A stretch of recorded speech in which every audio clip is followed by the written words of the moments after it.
Hello, my Bill 1000 Nation. How's everyone doing today? Hopefully, everyone's having a great day. If not, I hope it gets better from here. All right, before we get into anything today, for all of you there we go. For all of you that has been asking about the P.O. box, it is up as active. The address is down in the description. They'll be in the description of all the videos from here on out. Uh, actually, I got it today, the second. This video is not coming out to the third, but I recorded the day before. Link is already in. Technically, today's video, which is yesterday for you, time travel is confusing. Just from here on out, it'll be down there, book down there, in the description. So, yep, got 5,000 reacts. PO Box 611, South Point, Ohio, 45680. There you go. All right. We are back with a Lazy Masquerade. This one is titled 5 Scary True USA Horror Stories, New Jersey, South Carolina, Alabama, Kansas, Montana. This is Volume 8. All right, let's go ahead and get into the story. Go ahead, turn them lights down low, put on something comfy, cut it up with someone special. Let's get spooky. I do like these little stories. It's like just sitting around a campfire. I love it. I love it.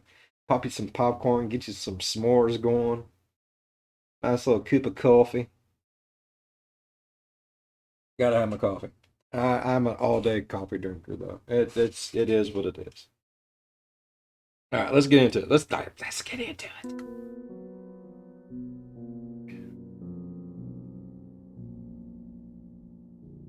Lazy Masquerade.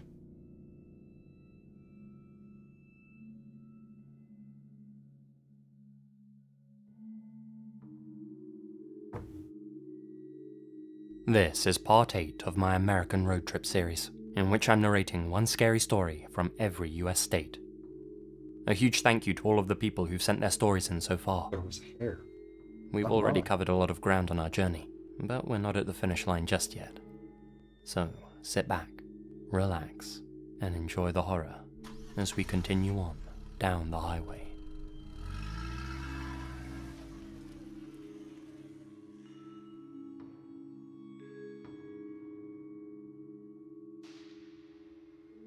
At the time of this story, I was a 23-year-old woman living in Charleston, South Carolina. I know the way I phrase that makes it sound like I'm not a woman anymore. I am, but anyway, this is my story. I worked as a paralegal at one of the small law firms in town, and 5 days a week during my lunch hour, I'd head off to the same Starbucks near my workplace to grab a coffee. My job was actually pretty repetitive, and Believe it or not, I'm not a fan of Starbucks. Never have been. I don't know why. I know everyone loves their coffee. I'm a Dunkin' type of person. I love their coffee. I don't know what it is about it. so was my lunchtime routine. Most people's are, I suppose. That's why I'd always see the same faces in the coffee shop, day in and day out. I do like Starbucks Holiday Blend though. That is some good shit. It was like a little microcosm. The same baristas were always there too. There was this one guy who worked there every weekday. According to his tag, his name was Randall. He was about 6 foot tall, average build, had very short, ginger hair, a crew cut I guess you'd call it. No Prince Charming, but not entirely unattractive either. Just a guy who kinda blended in. Yeah, You know average how at Joe. Starbucks they ask for your name to write on the cups? Well, the first few times Randall took my order, he asked me for mine. Stephanie, I'd say. He saw me so frequently that I guess he just committed my name to memory after that. Every day I'd approach the counter, and every day Randall would take my order. No name required. He'd just jot it down on the cup without asking. After a couple of weeks of this, however, Randall started flirting with me, I suppose. Not verbally, but through his writing on the cup. He started drawing little hearts over the I in my name, and sometimes even drew some after my name as well. Bear in mind, I'd never actually spoken to this guy. Well, other than giving him my order. I mean, is that weird though?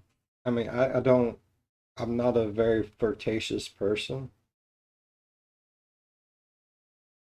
but is it weird for someone to do that? Like, maybe just, maybe he's just like, oh, you get attached to your people. You know what I mean? You work in any place long enough, especially like that, where you see the same people all the time, you get attached to them. It doesn't mean like he's like hurting, does it? I don't know. No friendly chit-chat or anything. I mean, I was flattered and all, but I wasn't interested. The strange part is every time I went in there, he had never tried to talk to me more than just taking my order, and never addressed the fact that he was adding these flirty touches to his writing. In fact, he never showed any kind of emotion on his face whatsoever. No smiles, no eyebrow movement, kind of a robotic guy. You'd have thought this was his build-up to asking me out or something. But no, he just acted professional at the counter, and never said anything apart from, "What would you like?" and "That'll be X dollars 50. Despite that, he kept on adding the little hearts every time he wrote my name down, and over time, he even started adding little kisses after my name. It made things Now it's just fucking weird. a little uncomfortable for me, but maybe he was just a little odd in the head, and did this to regular customers too.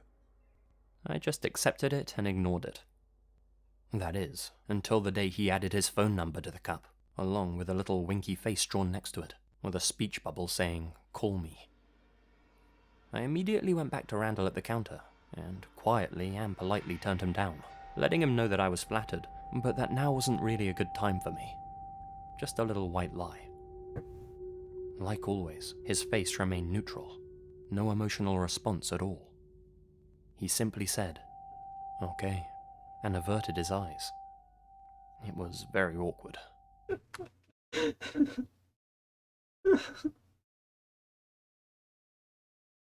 Oh god, it went from little just remembering your name to hearts.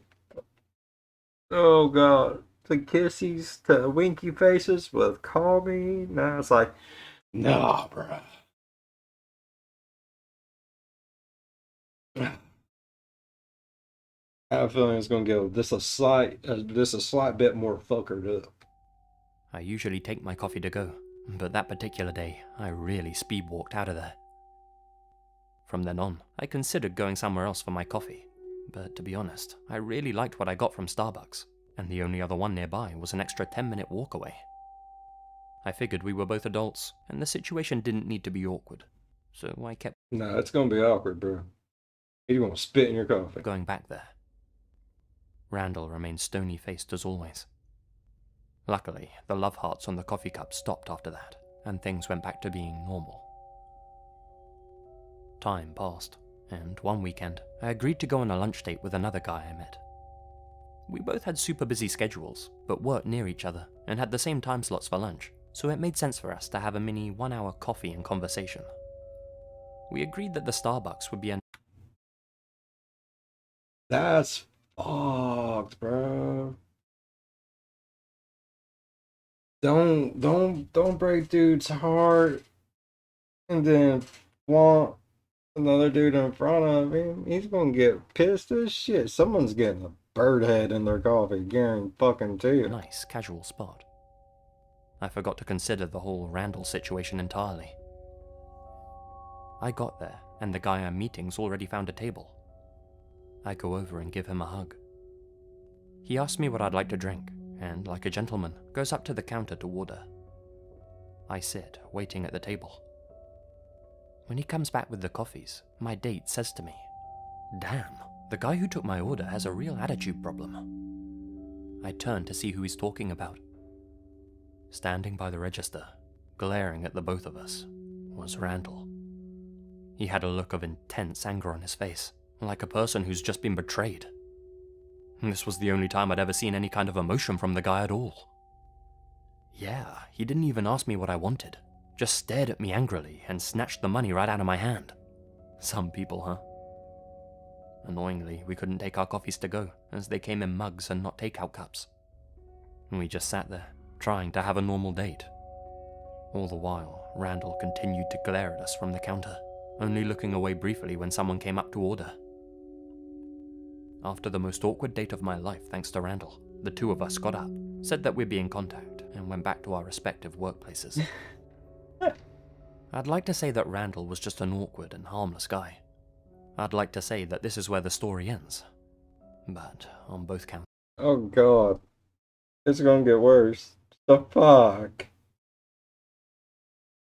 She's okay, I get it. I'm not saying like, but how you gonna forget something that awkward? I know it's been a minute and all that good shit, but how you going how why how and why and how? And now you're gonna take new dude in there and just kind of okay. Randall's like when for one, just be like, look, I'm not interested. Don't be like right now is not a good time for me. Okay, that's still leaving the door slightly open. I'm a dude, trust me. That's you still leaving the door slightly open. Now's not a good time. Okay, that means later on or some other time might be a good time. Now, within a few months of that rejection, you're bringing another dude in there, hugging him in front of Randall, and oh, I imagine someone got a bird head in their coffee. I guess it's going to get a little bit more fucker than that. I'd be lying. That same night, I was sat alone in my apartment watching TV, thinking about work, my awkward date, the bills I had to pay, and life in general. All of a sudden, there's a frantic knocking on my front door. I got up and peered through the peephole. On the other side was Randall. Is he in there with you? What the hell? What was he doing here? Better question, how did he know where I lived?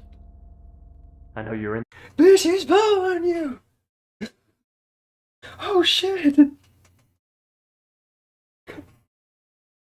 Which state is this? I don't ever want to go there. The fuck?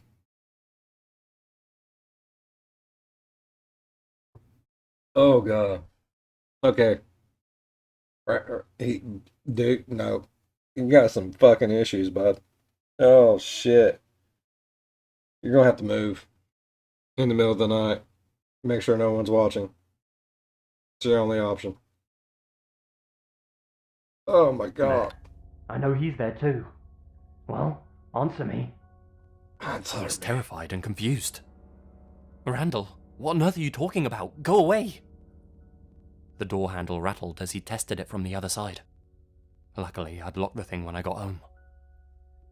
Then, slam, he threw the full weight of his body against my door. The damn psycho was trying to break in. Another slam. I take back everything I said. New Jersey. Never mind. That's why. A lot of fucked up shit happens in Jersey. And then another. My door bounced with every thud against it. From there, autopilot took over me. I grabbed a knife from my kitchen area and I'd shot that motherfucker in his face. Down with poured coffee in the hole that was left. ran into the bathroom at the other end of my apartment. I locked myself in there and called the cops. From all the noise he was making, I'm sure a few of my neighbors did too. None of them came out to stop him though, and I can't say I blame them. Randall was slamming on my front door for a good 10 minutes before it gave way. Luckily, it was quite sturdy, and he was no superstar athlete. I could hear him in my apartment though, and I tried to muffle my fear as I hid in my locked bathroom. Do you not have a back door? Why would you just... Do apartments not have back doors? Don't you have to have like two ways to exit any living... I don't know about most places, but I know here where I am at in Ohio, in order for it to pass code and everything, you have to have two fire exits. Front door, back door, front door, side door. You have to have two doors. Two ways to get out of your house in case there is a fire other than the windows. Could your ass not gone out that back door and just ran? Evidently, he was full on focused on what was going on in the front. I would have shot him, though. I would have shot him right in his dick. Come to my house, crazy coffee man. Man, I couldn't have that. I couldn't have someone ruin coffee for someone else like that. I bet this poor girl never drank coffee again a day in her life. And that breaks my heart. Thankfully, the police arrived shortly after he broke in. I could hear them telling him to freeze. But when my heart really sank, when it really hit the floor, was when I heard one of the officers shout something I didn't expect to hear. "Drop the weapon." As it turns out, Randall had come with a gun in his hand. Before coming to my place, he'd broken into another house in a different part of Charleston, namely, the house of my date from earlier. He'd smashed a window, crawled inside, and trashed the place. Didn't take anything. How did he know where your date was from? Like, what kind of fucking stalker dude is this? But he didn't go there to steal. Luckily, my date wasn't home that night. He was out with his buddies. Randall then came to my place, thinking that was where my date was. He figured we were an item. Turns out Randall had been stalking me for months, always keeping his distance, watching from the shadows. He'd become obsessed. Because I lived such a routine existence and I was so predictable, it was easy for him to track me. He followed me on his time off, and, by his own admission, would stand outside my apartment complex at night, looking up at my window, thinking about coming up to surprise me. Before that night, he decided that would be too creepy. At least he had some sense, I guess. Oh, fuck. Randall got time. 5 years for his threatening behavior. Not long enough in my book, but at least I won't be seeing him at Starbucks anymore. Right. I also got a restraining order for when he gets out, What the and switched fuck? firms and apartments to keep him from finding me.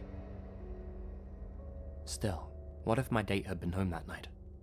What if the police didn't arrive as quickly as they did? I'm not sure I want to know. That's so fucked up. Oh my god. Fucking stalker people, bro. What the The hell? answers to those questions. He never actually hurt anyone, and the prosecutors couldn't prove that he had evil intent, so I can kind of understand why the judge gave him such a short sentence. But I know in my heart that he came to kill. Now all I want is to never see Randall again. But she never drinks coffee again either. That breaks my heart more than anything.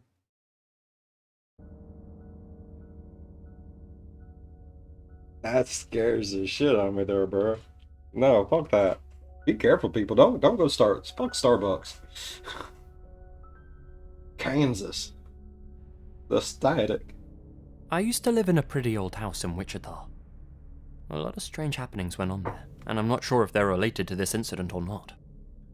Sometimes, especially at night, we'd hear what sounded like static voices whispering down the hallway, creaking footsteps in the rooms above us, and see brief shadowy outlines of people moving in the corners of our eyes.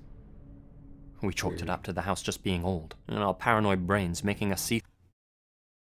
I don't think static voices and people catching glimpses of people out of the corner of your eye and shit's just because the house is old. Who was that walking down the hallway? Did you hear footsteps? No, I seen someone walk. Oh, it was just the house settling. I hate it when people use that excuse for everything. What was that noise? When it was the wind. The window is open. Don't give me that bullshit. Show me the open window. What slammed that door? It was the wind. Do you have a wind machine in this fucking house? What's those footsteps? It's probably just the house settling.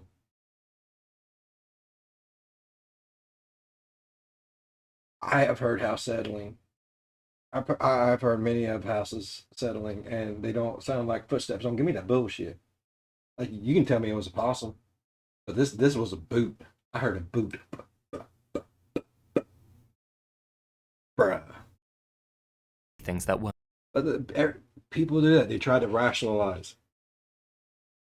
Sometimes you just gotta be like, "Fuck, it's on it. I'm out." Not really there.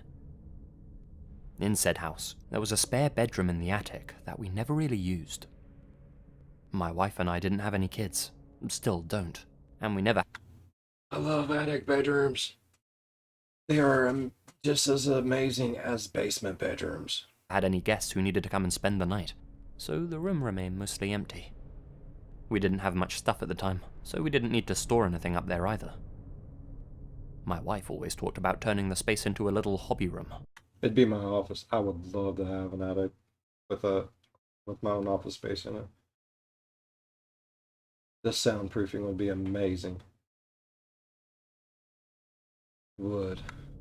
Now that might sound like a good decision to most of you, but I personally was against that idea. You see, the attic always had a weird effect on me. I never liked to go up there. Every time I did, I'd get these weird, electric sensations, like the air around me was static, if It was probably just faulty wiring then, you know. House settling, faulty wiring. Probably left that window open right there. that makes sense. It's hard to properly articulate, but there was something really off about the whole space, and I'd get uncomfortable just being up there. There was a small crawl space at the bottom of the leftmost wall, and that crawl space always freaked me out in particular. It was only a small hole that went back into the wall, barely enough space for a human to squeeze into it, but whenever I'd go near it, the strange static sensations would intensify. Just looking at the thing gave me a headache. My wife, on the other hand, never noticed anything strange about the attic, and unfortunately for me, in this relationship, what she says goes. So I guess Bro, that's every relationship. I don't know why I had such a problem saying relationship. Happy wife, happy life, bruh. Let's go ahead and deal with it. You're just there to move stuff around. Put that over there. Okay. Yeah, and then look better. No, then put it. That's it. That's it. Smuggle. Look at. Oh yeah. Looks exactly the same as it did over there. Just over there now. What? Nothing. I didn't say shit. So it looks beautiful. You have an amazing ability to decorate. That I was going to have to turn it into a hobby room. One night, I went up into the attic alone to start clearing some things out of it, get it ready for the transformation, so to speak. The air up there felt static and unsettling as always. But honestly, some people are just more sensitive to that kind of stuff than other people. Some people are just closed off to it. Some people are just very sensitive to it. I mean, it could just been something like that too. I mean, that or maybe it just didn't like men in general. It was past sundown by that point, so the one small roof window wasn't letting in any light. I flicked the light switch, and, for a brief moment, the room illuminated. It stayed light just long enough for me to get fully up into the room. Then, the light bulb started to dim. I mean, the brightness of the Faulty wiring. I just said that. light just became lesser and lesser, to the point where I couldn't see anything at all. There's a raccoon. Shoot on the wires. After a few seconds, the bulb went completely out. Ah, damn. Gonna have to replace that, I thought. That could wait. I clambered back down the ladder, back down from the darkness of the attic, rummaged through a drawer in my bedroom, and pulled out a flashlight. I climbed back up into the blackness and switched the device on. Bright light came shining out of it. Then, the strangest thing happened. After maybe 2 or 3 seconds of being on full beam, the flashlight too began to fade. Its light became dimmer and dimmer, and within a matter of seconds, the batteries had completely run out of juice. That was a strange coincidence, but nothing more than that, I thought. Back down the ladder I scampered. I rummaged through my drawers again and pulled out 4 fresh batteries. I reloaded the flashlight with 2 of them and stuck the other 2 in my pocket. I climbed back up into the attic. Flick, I switched on the flashlight again, and again it lit up the room in front of me in a cone of light. After maybe 2 or 3 seconds, that light started to get weaker. After 10 seconds, Bro, something's gearing up. Something's draining all that energy so they can just come back. Telling you. the flashlight was dead again, leaving me in total darkness. Now, up in the attic all by myself, completely blind, I became more aware of that oppressive, electrical quality. I quickly fumbled with the bottom of the flashlight, unscrewing it until it finally came loose. The 2 batteries inside fell out onto my hand. Goddamn, they were boiling hot, to the point where they actually felt like small blocks of fire on my palm. I dropped them instantly and began weird. stuffing in the other 2 batteries I'd brought along. I managed to get them in without too much hassle and flipped the switch on the device once again. Out poured the light, and I did a quick 360 to check my surroundings. I soon calmed myself down, seeing that everything was as it should be. Imagine if he had a headlamp on. It would have melted through his brain. Bro. I won't go back up there and be like, sorry, fool, but you want to do that on your own. Every time I go up there, something tries to melt my face. It ain't happening. I ain't doing it. What if he had a pacemaker? Oh my God, that'd be horrible. And shone my flashlight at the ground where the 2 hot batteries had fallen. They were lying right next to the crawl space. The static sensation became more noticeable as I bent down to pick them up. And, lo and behold, the damn flashlight in my hand began to lose power once again. That was it, I thought. I was just going to scoop up the fried batteries if they weren't too hot and get the hell down from there. As I got to the ground, the light from my flashlight was at about half strength. Now, at eye level with the crawl space, the electricity in the air felt stronger than it ever had before. A strange compulsion took me, and I turned to look into the crawl space and shone the fading light of my torch into it. Nope. Staring back at me were 2 black eyes. I only caught sight of whatever it was for a moment, but it was human-shaped and lying. Okay. When he says black eyes, like, does he mean like someone got punched in the face, black eye, like all pop knotted and shit? Or does he mean like big alien, like E.T. extraterrestrial black eyes? Or is he meaning like little black demon eyes?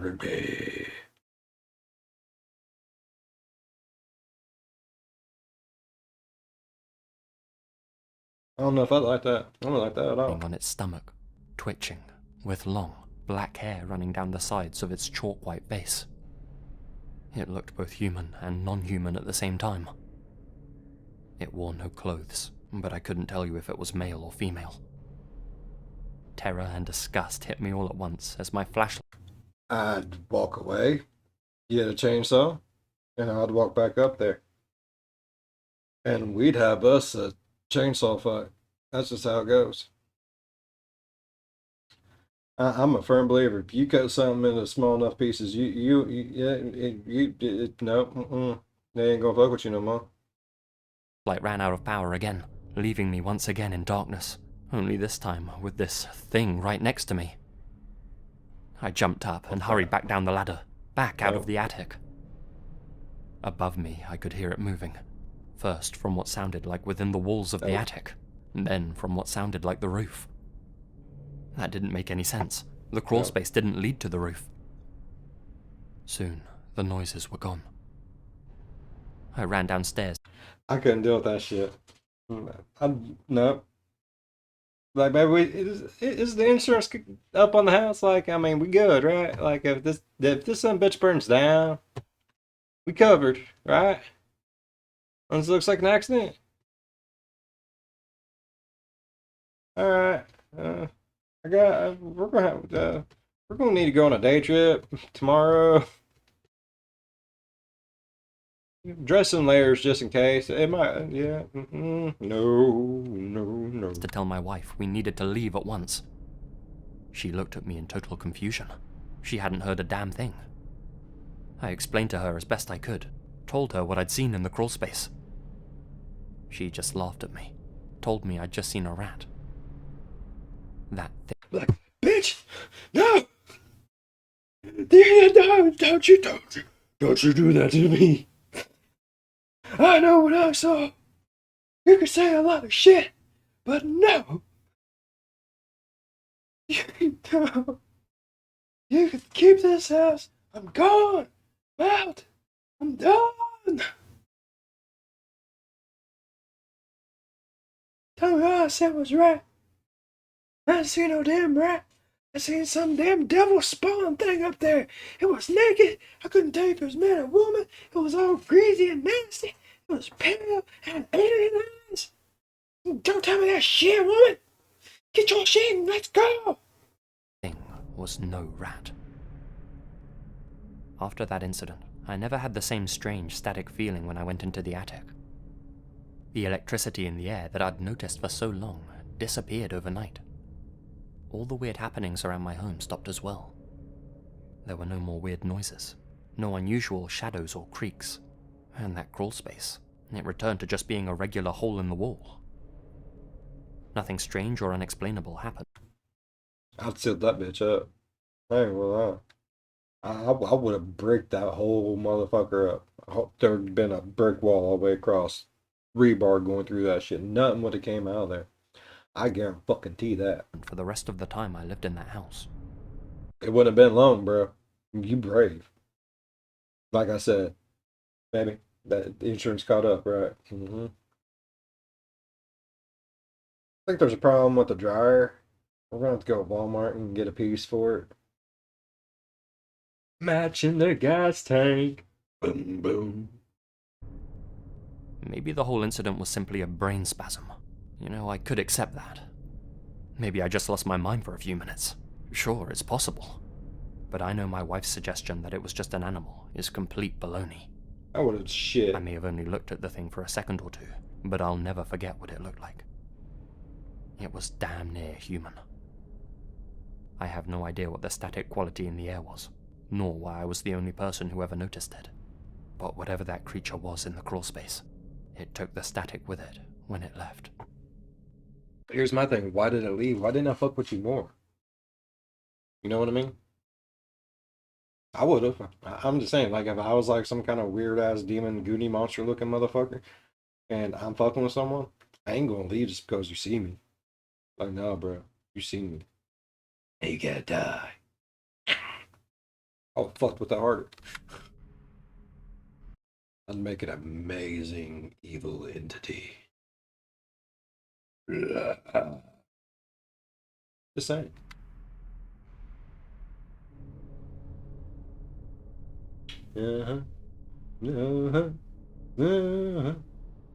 Alabama. The after party. Before I start this story, I think it's important to note that I'm a female.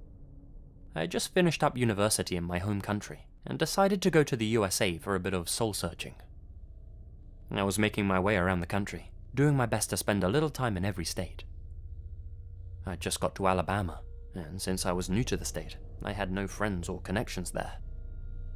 Thankfully, when I went out to one of the bars in town, I happened to meet a couple of other women who were extremely friendly and welcoming. Their names were Ava and Mary. Now, I'm originally from Sweden, and they were really curious about my country. They asked me tons of questions. Right, who wouldn't be curious about Sweden? Is amazing. I have never been, but I want to go. It looks so beautiful. I need to go to Sweden one day. It's on my bucket list. About what it was like, and told me how they wanted to go traveling one day too. They were honestly just really great people, so we ended up spending a lot of time at the bar together. Hearing that we were having so much fun, a fourth lady approached us. Her name was Madeline. Madeline said that she was alone that night. I don't trust Madeline. I don't trust her. Since her new boyfriend was working the late night shift. Said that she didn't have anybody to hang out with. Why not, Madeline? Why do you not have no friends, Madeline? Since the three of us seemed so friendly, she thought she'd ask if she could drink with us. Like, nah. Why not? I don't trust your name. Obviously, we said yes. Luckily, she was just a nice, normal, friendly girl too. Was she? So, there we all were. Two old friends and two complete strangers, laughing and joking about anything and everything that popped into our minds. It got late, and eventually it was closing time at the bar. Madeline, the woman who came over and joined the three of us, drunkenly suggested an idea. Hey guys, my boyfriend just arrived to pick me up. We're actually going to another party on the other side of town. It's gonna be a crazy night. You guys want to join us? 5 seats, Fuck you, Madeline. Told you I don't trust your name. And now, bruh. 5 people. Well, Ava and Mary really wanted to keep the party going, and they both excitedly accepted the offer. Seeing how I was having such a great time and feeling a little tipsy, I was honestly tempted to join them too. That's when the adult part of my brain activated and told me that it wouldn't be such a good idea to go. No, it's not. I was in a new country, a new state, a new town, and technically these people were complete strangers. I decided it was time for me to call it a night. With a heavy heart, Smart. I said goodbye to my new friends and wished them a good night. Thankfully, my hotel was only a few minutes' walk away. I woke up the next morning with a major headache, but I thank my lucky stars that I went home that night, because it could have ended so much worse. Over the next couple of days, I heard the news of what happened to Ava and Mary after they got into that car. They were both found on the side of the road, 7 miles apart from one another, both of them drugged, robbed, and beaten to the point of near death. Other things had also been done to them, though even writing those down for this story would turn my stomach too much. I'm sure you know what I'm referring to. They were found just after sunrise, and had probably been lying there for hours. They were both rushed to the hospital for treatment, and once they were conscious again and able to talk, they were questioned about what happened to them. Unfortunately, they remembered absolutely nothing. They'd been filled with so many chemicals to make them obedient that they couldn't remember anything from that night at all. Not going to the bar, meeting me, not even what Madeline looked like, let alone the boyfriend. I have no doubt this incident must have ruined their lives. As for the other girl, Madeline, the one whose boyfriend it was, the one who invited us to the party that may have never existed, well, there are only 2 options really. Either she was in on the whole thing and was actively finding drunk people to target, capture and rob with her boyfriend, playing the innocent, friendly and charming girl just to earn our trust, or she was innocent after all. If she was in on the whole thing, I find it terrifying that someone can befriend you and chat with you all night, all the while secretly. It happens though, bro. I told you I didn't trust this little hooker's name. I'm not saying that every person out there named Madeline's bad, but I had that feeling deep inside my skeleton bones. Like, no, can't trust her. Stick with the people that you're already talking to. Fuck Madeline. Tell her to be like, be gone. Planning to do such an evil thing. But if she was innocent, well, that means she's out there somewhere, either living with the secret of what happened, or not living at all in a hole somewhere, silenced by her so-called boyfriend. Whatever the case, I believe neither her nor her boyfriend have ever been found. I often wonder about what happened to her that night, and thank my lucky stars I was lucid enough to not get in that car with them all. You were smart. They should all listen to me. I was sitting here telling them, no, don't do it. Don't do it. Don't go. Don't do. No one ever. Montana. No one ever listens to me. Montana. For an exchange student. I was 18 or 19 years old when this happened, still living with my parents in Billings, Montana. We were hosting a foreign exchange student, Faye, a girl from China who was the same age as me. Her English was pretty good, so we became friends. I don't trust her I'm either. a guy, but there was nothing going on between us. She was more like a little sister figure to me, seeing how she lived at my house and all. What the? Anyway, the 2 of us snuck out one night to go to this party. I'm not even gonna lie. Like, I'm just sitting here and the screen's all dark, and then next thing you know, there's this creepy looking motherfucker right there. I'm like, what the fuck is that shit? Come We on, got home boys. late, around 1 a.m. I think, and we both quietly walked up the stairs and tried not to wake my parents. Oh, they're They probably silently crept into her bedroom down the hallway, and I went inside mine and hopped into bed. I was so tired that I drifted off to sleep within minutes. dead. You're dead too now. I don't know what time it was, Maybe not. but I was awoken in the middle of the night by the sound of creaking in my bedroom. I woke up groggy, with my eyes tired from sleep, and scanned Fuck the room that. around me. The sound was coming from my closet door. don't ever come into my room while I'm asleep. I don't know what it is,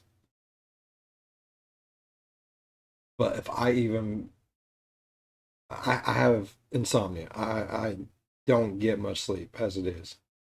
Can't tell by the I really don't get a whole lot of sleep. I get like maybe 4 or 5 hours sleep a night if I'm lucky. I get up at like I go to sleep at like 4 in the morning. I get up at like 9 in the morning. Every morning. I don't know why. Well, I mean I know why, but it sucks. Alright, it sucks. But you can ask the old lady. It never fails. If I can't sleep if the closet door's open. I can't sleep if a drawer on our dresser is slightly not closed all the way.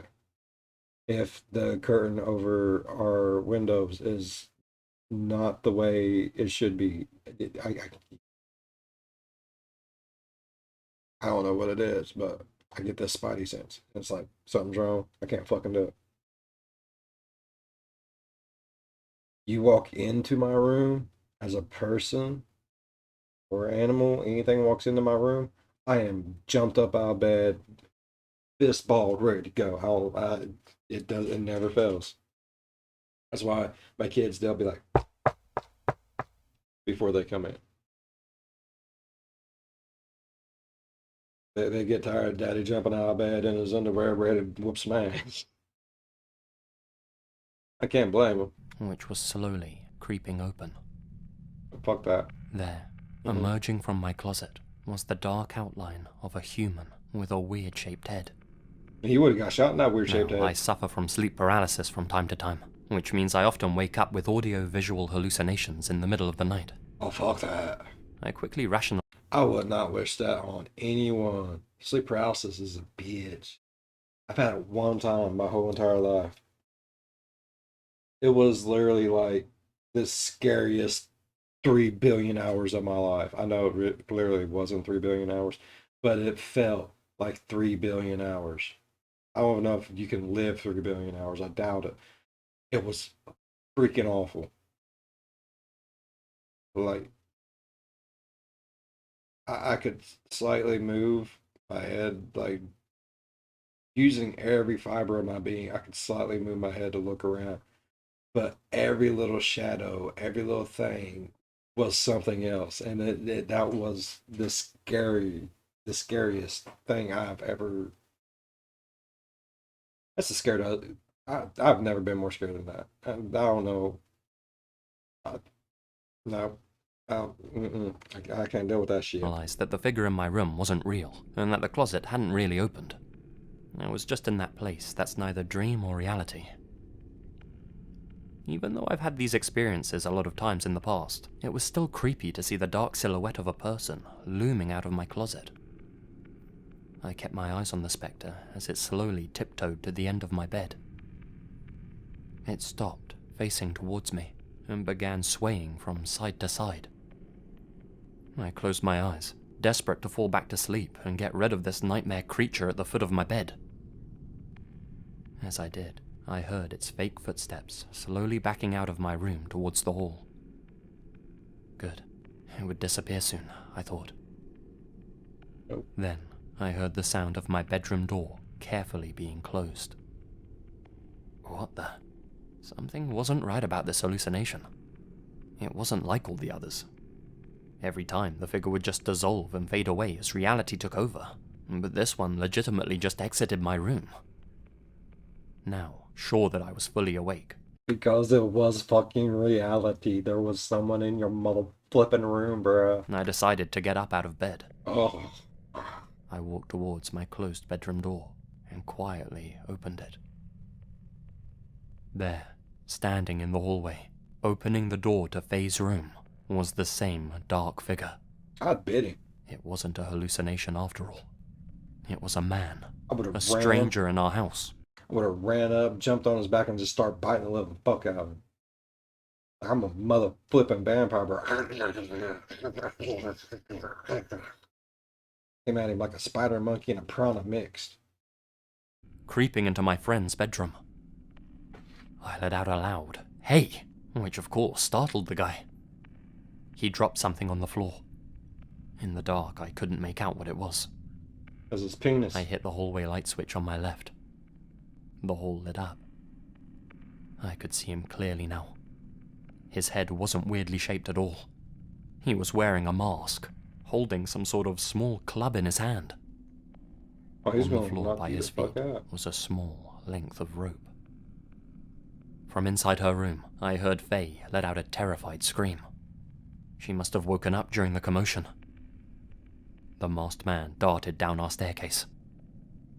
In all honesty, I had no idea how to react. I just stood there like a rabbit in headlights, totally Fuck that. Either he's gonna kidnap someone or he's gonna stick into someone's boom boom. You go after him and beat him with his own club, bite his face off, rip his peen off, and then make him eat it. shocked that this wasn't sleep paralysis after all. My father came storming out of my parents' bedroom at the far end of the hall. I screamed that a man was just in my room and that he was about to go into phase. He rushed back into his bedroom, came out with his firearm, and made his way down the stairs after the guy. We heard the roar of a car engine outside. The intruder had parked his ride somewhere near our house. I heard no shots, no shouting. My There have dad been didn't make it shots. outside fast enough to catch the guy or spot his plates. Who gives a shit? I would- To this day, we still have no idea Bullet who he was, catcher. if he lived near to Bullet would have caught him. Believe that. He's close enough to where I can aim a bullet. He getting shot at. us. Why he targeted us, nothing. The only time the house was empty that day was around 2 p.m, meaning this guy either snuck inside while we were at the party and my parents were sleeping, or he'd been hiding inside our house for around 12 hours, biding his time. From what the cops think, he came That does not surprise me. My God, you hear all the time about people who live in other people's houses without knowing. Like, I've seen that shit on YouTube and everything else. Like, no, fuck that. That you do not need to walk around inside my cabinets and in my crawl spaces and air ducts and eat my food whenever, you know.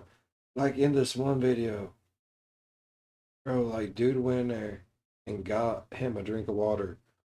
Okay, someone literally came out of like this cabinet and like crawled down the fridge and crawled over, and then next thing you know, you see a light come on and they like go up behind this little counter thing. Walks over, gets him a drink of water, pours it up, you know, dumps the rest of it out, puts his cup back over where it goes, walks back out, and then you see like the head pop up. And I guess they made a noise, and you know he flipped the light back on real fast, so went in there and you know caught the person, ended up running back out, calling the police and shit. That's craziness. Fuck that shit, bro. to get Faye, to knock her out with the club and tie her up, take her out to his car and drive off. Thing is, when he broke in, he hid in the closet in the wrong room. He stood at the end of my bed, trying to work out if I was Faye in the dark, probably thinking if he should bludgeon me or not. I have no idea what motivated the guy. Infatuation? Hatred? Who knows? But the fact that he brought rope and a cudgel with him, and hid silently inside our house for what must have been hours, leads me to think his intentions were pure evil. Faye moved back to China soon after that. I miss her, but I can't I don't fucking blame her. I wouldn't even been back to China. I would move to a whole other country in general. I ain't going nowhere where no one knows me. say that I blame her for leaving. I mean, wouldn't you? No, I wouldn't have to worry about it. Dude be dead. Believe that. Jersey. The man in black. This is a rather creepy encounter I had while camping with my older brother a few years back. He's 2 years older than I am, and this happened when we were in college. I was 20, he was 22. When I was a kid, both me and my older brother were in the Boy Scouts. We dropped out due to our time being taken up by sports and other activities. Nevertheless, we both enjoyed camping a lot, and as we got older, we'd plan weekend camping trips together. We lived in New Jersey, and we were always exploring the Pine Barrens, a 1 million plus acre pine forest that covers a large area in the south of NJ. Damn. Much of it's deserted, with a lot of unmarked dirt roads that crisscross the state. During the summer, people usually go off-roading, mudding, or dirt biking in the backwoods area, which both my brother and I did quite often. There are a number of state parks and campgrounds in the area, plus a few other more shady campgrounds where people squat for the night and make a home for a while. We tried to avoid the non-legit campsites, as there were usually some shady people around there. There are also quite a few abandoned ghost towns and sites here as well. Really? Early 1800 settlements, iron and paper mills. That sounds fucking cool. I want to go there. I want to see all that. Anyway, I was on this particular camping trip. I would love to go to a whole town that's just been freaking abandoned and just walk through and just be like,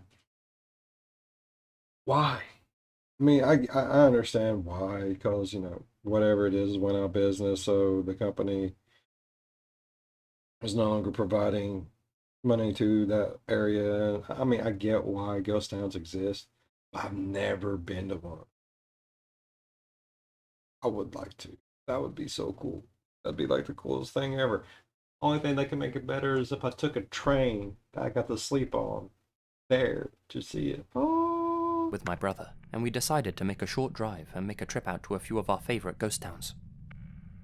This Hey? was during our Easter break from college, so we had a long weekend to go and explore. It had been raining the day before, so we didn't really want to venture too deep into the woods. Some of the dirt roads flood easily, and we didn't want to get stranded. Yeah. We visited 2 of the towns before the weather started to look like it was going to turn bad again. We decided to find a place to pick up some food and headed off to a spot called Friendship, one of the old ghost towns. Now it's just open cellar holes where some buildings used to be. This ghost town is about 3 or 4 miles off the paved road, down a long, narrow dirt road we call Washboard Avenue. We call it that because the ruts in the road make it feel like you're driving over a washboard or rumble strips. The old town is located at an intersection where you can only turn left or right. If you turn right, you cross an old wooden bridge that takes you to the monument, and then back to the main road. Okay. If you turn left, you pass the front of the ghost town and go further into the woods. When we arrived at the town, we parked the truck off the side of the road and quickly set up our tents as the rain was starting to come down. After about a half hour, we finally settled into our tent and ate dinner. We were sharing stories and catching up on old times for a while. We turned in for the night around 9:30 Hawkins and both Bridge. fell asleep very quickly. Stranger Things. Hawkins Bridge, people. Look. Bum, bum, bum. A few hours later, I heard my brother stirring and I woke up. I had to take a leak, so I got up out of my sleeping bag, unzipped the tent flap, and stood up. When I turned to walk across the trail, I looked to my left across the dirt road. There was an opening in the woods, and it looked like there was a figure of a person standing there. It looked like a rather large man. Not fat, but tall and big. It looked like he was wearing a black trench coat, black pants, and a black hat. I didn't want to think too much into it since it was dark out there, and I was still half asleep. It could have just been a tree that had fallen, or just something that looked like a person. That happens. I stood there, kinda creeped out, finished my business, and went back inside. Especially when you're half asleep, your eyes do that playing trick shit with you. Think you see something, it's like, oh. It was absolutely nothing. Yeah. That sucks, though. Like, I gotta pee so bad, be walking in through the house, be half asleep. It's like, ah! What's wrong, babe? Well, I did have to go to the bathroom, but never mind now. the tent. I took one more look at the figure before I zipped up the tent flap. The figure was still there, and it looked like it was now much further into the road. It was just creepy. As I got back into my sleeping I bag, shot it. my brother asked me what I was looking at. Cut set off with the chainsaw. I told him I saw something across the road that looked strange. Ain't doing that shit. What was it? He asked me in a whisper. Mm-mm. I don't know. I think it was just a tree stump, but it Yep. looks like a person, I whispered back. Jesus, he said. I think I saw that too when I got up to take a leak. I was creeped the hell out. Yeah, me too.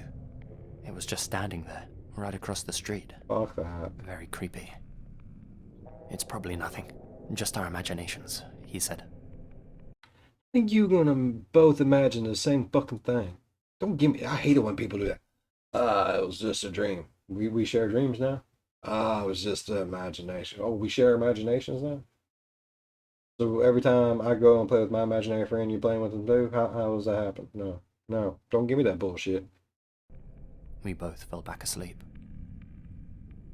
Some more time went by, and I was awoken suddenly by the sound of the tent flapping. I thought it was just the wind at first, but as I gained my senses, it seemed too odd of a noise rubbing on the side of the tent. It was as if someone, maybe even two people, were trying to find the zipper to the tent, rubbing their hands up and down the side of it frantically. It creeped the hell out of me. I finally grabbed the flashlight, shined it in the direction of the noise, and saw a pair of hands pressed into the side of the tent from the outside. I let out a loud yell and threw the flashlight, which landed on my brother. He woke up and quickly sat up to see what was going on. As he did, I swear I heard footsteps walking, thudding, but not running away from the tent. What the hell? What's going on? My brother asked me angrily. People. There are people out there. What people? He asked me, still in a daze. There was someone, maybe two people out there. One of them was trying to get into the tent. Okay, just calm down, he told me. Stay here.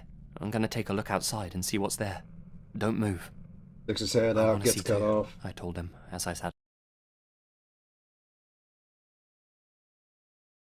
I'm gonna stick my head out this little hole right here, and I'm gonna look out there. Now, if whenever I come back in and my head's missing, don't scream. Just hide underneath my dead body and act like you ain't even here. Up. He could see that I was shaken, and I usually don't make jokes like this. He started unzipping the front flap of the tent, and we both poked our heads out. We looked to the left where the truck was parked. Didn't see anything. Looked ahead to the clearing where the mysterious figure was standing before. Nothing. On the right, also nothing. At least, nothing we could see in the dark. Grab the flashlight, I whispered to him. I want to see what that thing was earlier when I took a leak. My brother went back into the tent, grabbed the flashlight, and turned it on. Where did you see it? He asked. Over there, right in front of us. He flashes the light around the opening in the woods, but there was nothing there, just a few tall trees and a few cinder blocks. Are you sure it was across the street? My brother asked. Yeah, straight out across the road from us.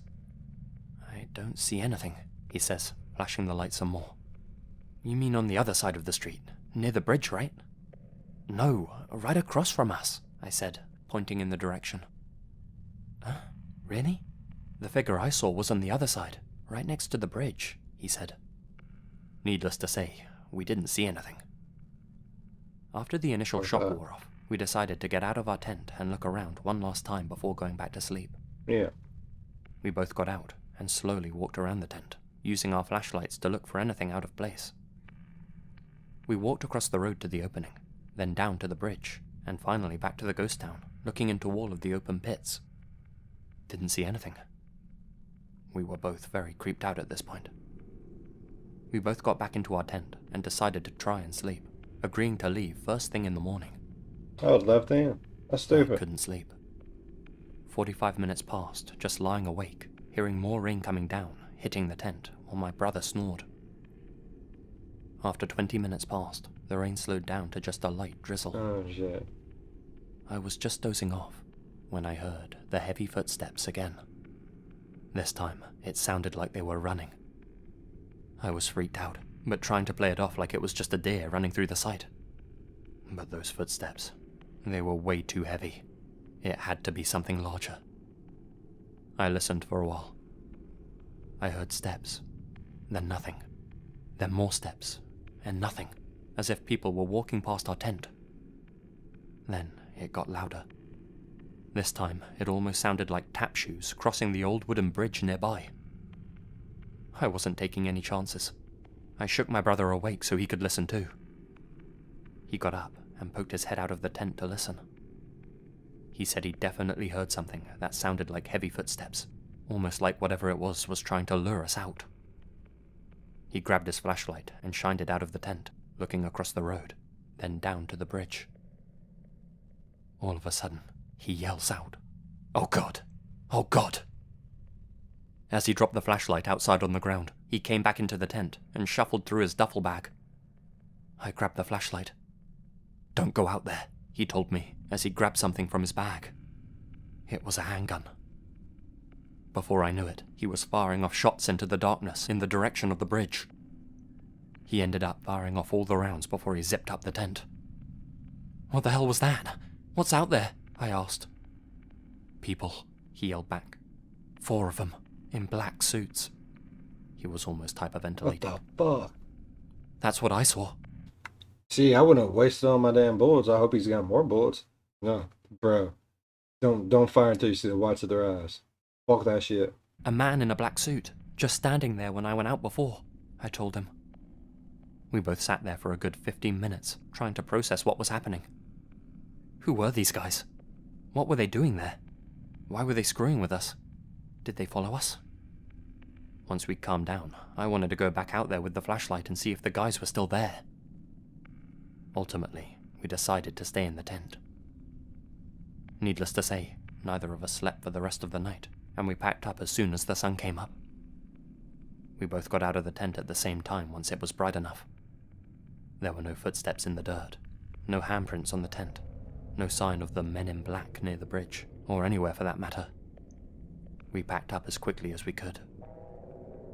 As my brother closed the back of his truck, I looked into the clearing and saw something black on a stack of old cinder blocks. It could have been a hat or one of the trench coats, one that those men were wearing.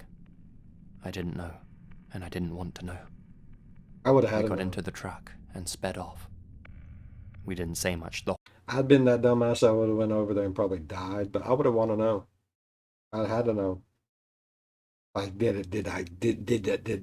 one of them get shot? Maybe that's his dead body slumped over that shit. I need to know. Whole ride home. I was too freaked out to even ask where he got the handgun, or why he brought it with him in the first place. Both You of should us haven't always have spoken about this protection. event since. Not to each other, and not to anyone else. That is, until now. You should always have protection with you when you're out in the woods, not just because of other people, but, animals. Some animals don't give a shit and they will attack you. You gotta be safe, gotta be cautious, gotta be prepared, protected. Gotta be ready for anything. All right, that one was a good one, y'all. Shit. That was a little on the suspenseful side. All right. I liked it. Liked it a lot. And if you guys liked it as much as I did, please leave a thumbs up. If you're a fan of the spooky, scary, strange, deranged things that just make you never want to go out into the woods ever again, or visit any of the 50 states, just don't do it. Just don't do it. Just don't visit nowhere. Just stay home. Yeah. Think about subscribing. All right. As always, be good with one another. I'll see you in the next one. Bye bye. I don't know which one of those scared the shit out of me. Man, the kidnapping one, that was awful. And I told that lady, I was like, girl, don't you trust Madeline? You can't trust that. You can't trust that fool. You can't. I'm glad she listened. Too bad the other two didn't listen to me. Whew. That first one though, that was a long one, but dang, it was good. It was good. I like them all. I like them all. All right. We'll see you guys next time around the campfire. Ooh.